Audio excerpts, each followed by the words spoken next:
Shadow and Bone Season 2 just released, and we know there are major changes that happened in the show, primarily because they are merging the Grisha trilogy and the Six of Crows duology. I honestly think the show has done a good job so far of merging these two stories. However, I thought it would be really fun to go over every single change they have made from the books. In this video, I will be going over Season 2, Episode 1, so this will include spoilers for everything that happened in Episode 1, as well as spoilers for the very beginning of Siege and Storm, as well as spoilers for a handful of things that happened in Six of Crows. If you don't want spoilers for any of that, go watch the show, read the books, come back when you're done. We can discuss it more. If you don't mind spoilers or you've already read and watched all the relevant things, let's get into it. Season 2, Episode 1 opens on a scene that is very similar to what is in the books. It's basically directly out of the books. Alina and Mel are on a boat. Alina's having nightmares about the Darkling, the Fold, etc., and they are making their way across the True Sea. We do get an interesting line in this scene where Mel asserts that Kirigan is dead.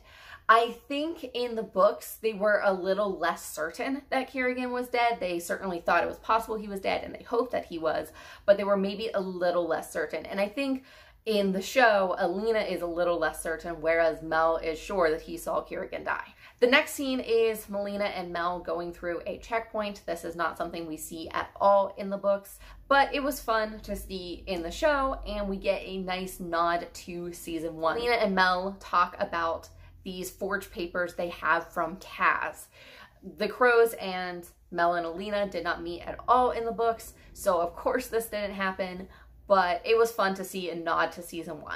Something else that happens in this scene is Alina decides to go after another amplifier and to track down the Sea Whip. This is something that never happens in the books. Alina never decides to go after the Sea Whip. Jumping from that, we see Kaz, Inej, and Jesper showing up again in Ketterdam. Because this is happening prior to the introduction to these characters that we see timeline-wise in the story, none of this really happens in the book, but it is plausible that it could have happened. We don't really know where Kaz, Jesper, and Inej are at this point in the timeline of the story, so since we know that this is something that happened prior to the Six of Crows books, it is plausible that pretty much a lot of the things that happened here could have potentially happened. We also see some PTSD, visions, something going on with Kaz, and we see this little boy surrounded by possibly bodies. This is something that definitely seems like it's coming from something that is discussed in the Six of Crows books. I'm not going to go into it more because I'm not going into spoilers beyond what we were shown in Episode 1 so far, but I assume this is going to be something that's revealed in this season, and this is definitely an Easter egg for the Six of Crows books. Then Kaz and Jesper meet Stormont, which I found this scene very interesting because it seemed like in this scene they were suggesting that Stormont was behind the plot to kidnap Alina in Season 1, which does not make sense from what I know of Stormont. It is possible that Stormont was not behind the plot the entire time, but found out about the plot and at this point in the story wants to know where Alina is and has this elaborate plan to call Kaz and Jesper in to find out what they know about Alina. So there's a possibility this could have happened. We don't know if Kaz and Stormont ever met in the books. This is not something that is mentioned of them meeting in the books, but it is possible that they could have met along the way somewhere and it just was not referenced in the books.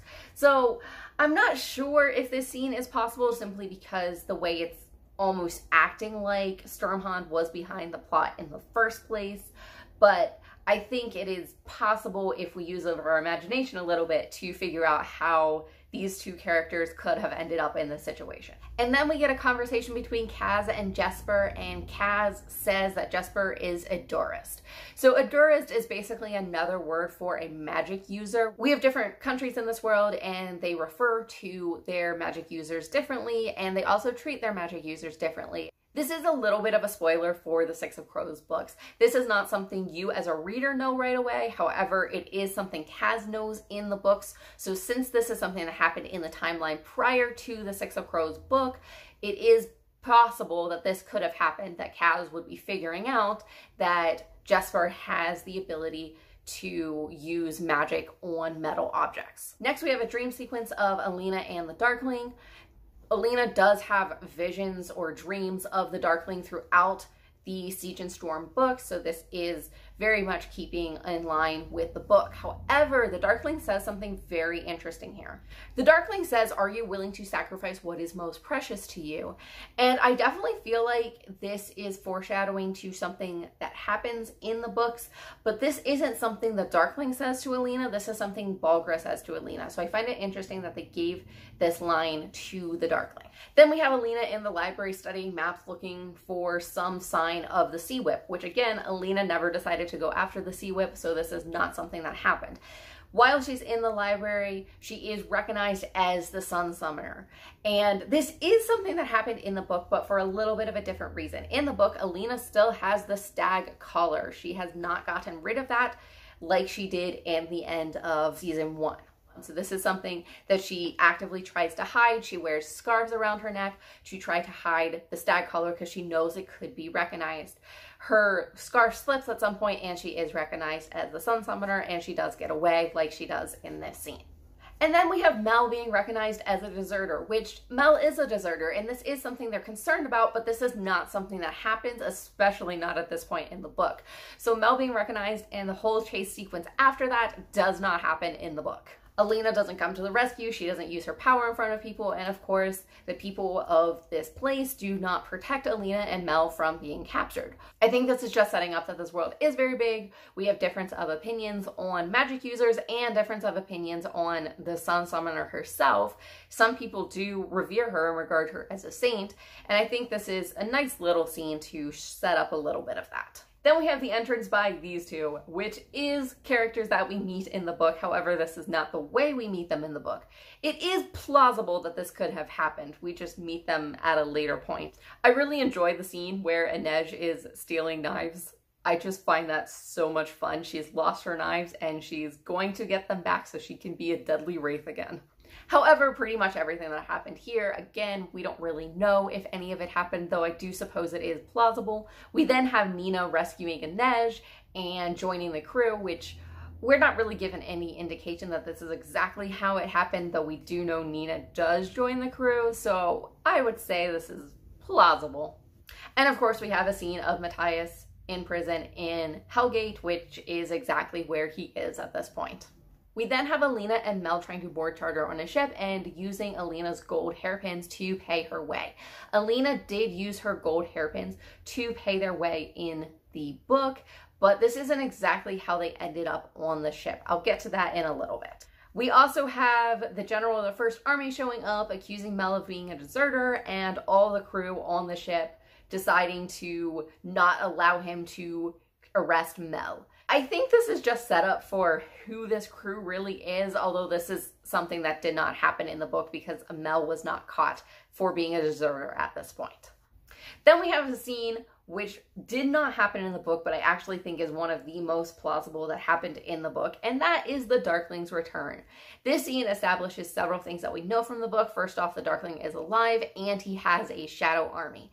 It also establishes that he has Grisha wanting to follow him, or willing to follow him again, even after everything that's happened. It also shows a little bit of the Darkling's motivation, which he has throughout the entire books, which is protection for the Grisha. He does not want the Grisha to be hunted and killed. He is Grisha and he wants to protect all the other Grisha, even if he's going about it like completely wrong. Then we have this awesome scene, which is 5 of our crows all together planning another job.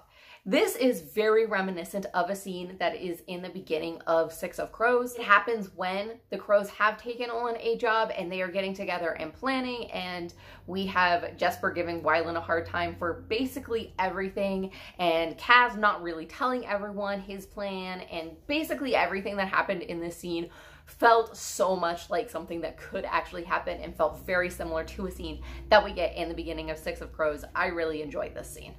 And then we have my least favorite scene of episode 1, which is Alina and Mel storming into Stormhont's quarters and demanding that they leave immediately, and Stormont going, "I know you're the Sun Summoner." The reason I really don't like this scene is it feels like a scene that is just there to tell the audience something, but is not a scene these characters would naturally find themselves in. This is not a natural, organic interaction between these characters. This is just here because the audience needs to know something.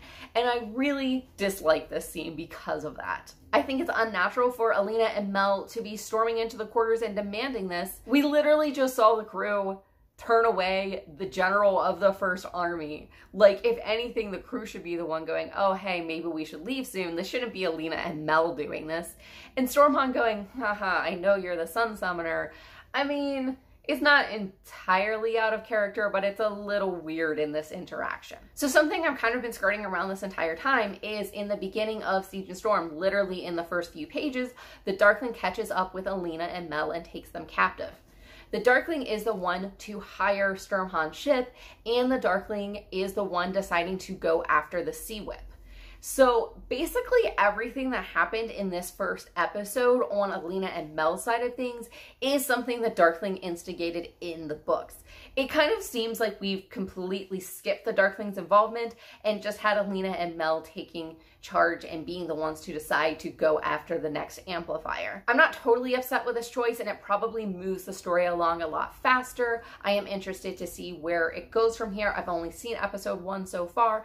I am interested in seeing the rest of the season and seeing where it goes from here, but so far I've been pretty happy with the changes that they've made. I'm not someone who needs a show to mirror the book exactly, although I do want it to have the same feeling and same heart and same emotions that the book has. So I feel like this so far has done a pretty good job. Also, Kaz, Jesper, and Inej's scenes so far have been some of my favorite in this show, and I'm excited to see more of them in this show and just more of them in general. I know they don't plan on doing the plot of Six of Crows in this season, but I really hope we get to see that maybe in a future season. So those are all the changes I could find in Shadow and Bone Season 2, Episode 1. If you want to see more videos like this, subscribe to the channel and chat with me below about any changes I might have missed, anything that you're excited to see in this season, any changes you liked, disliked, etc. I hope to see you in another video.